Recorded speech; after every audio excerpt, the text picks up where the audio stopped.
செங்கல்பட்டு மாவட்டம் ஆலப்பாக்கம் ஊராட்சி மன்ற தலைவர் மற்றும் துணைத் தலைவரிடையே நடு ரோட்டில் வாக்குவாதம் ஏற்பட்டிருப்பதாக அது காட்சிகளை பார்த்துக் கொண்டிருக்கிறோம். கூடுதல் விவரங்களை செய்தியாளர் அற்புதராஜ் வழங்கிக்கலாம். அற்புதராஜ், வணக்கம். என்ன காரணத்திற்காக இருவரும் வாக்குவாதத்தில் அதுவும் நடு ரோட்டில் ஈடுபட்டிருக்கிறார்கள்? விவரங்கள் என்ன பதிவு பண்ண?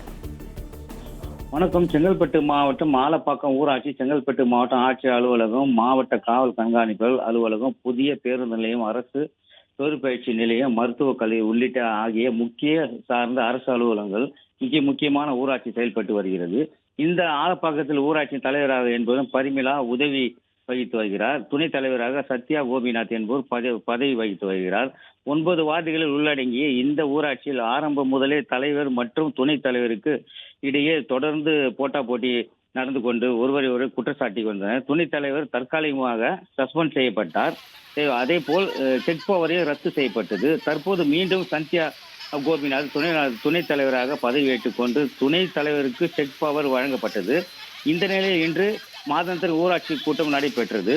இந்த கூட்டத்தில் தலைவரும் துணைத் தலைவரும் அரை மணி நேரத்துக்கு மேலாக ஒருவரை ஒருவர் திட்டிக் கொண்டு கடும் வாக்குவாதத்தில் ஈடுபட்டனர். அங்கு பெரும் பரபரப்பை நிலவியது. பஞ்சாயத்தில் இருவரையும் துப்புரவு பணியாளர்களுக்கு இதுவரையும் ஊதியம் வழங்கவில்லை. தலைவரும் துணைத் தலைவரும் கையெழுத்து போட்டால் தான் சம்பளம் வழங்கப்படும். துணைத் தலைவர் கையெழுத்து போட தயாராக இருந்தாலும் தலைவர் கையெழுத்து தேவையில்லை அப்படின்னு வாக்குவாதத்தில் ஈடுபட்டனர். துணைத் தலைவர் தேவையில்லை என்று பதிலாக தலைவரின் கையெழுத்து மட்டுமே போதுமே என்று வாக்குவாதத்தில் ஈடுபட்ட.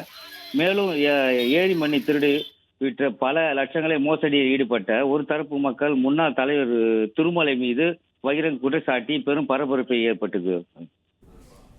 விவரங்களுக்கு நன்றி அற்புதராஜ்.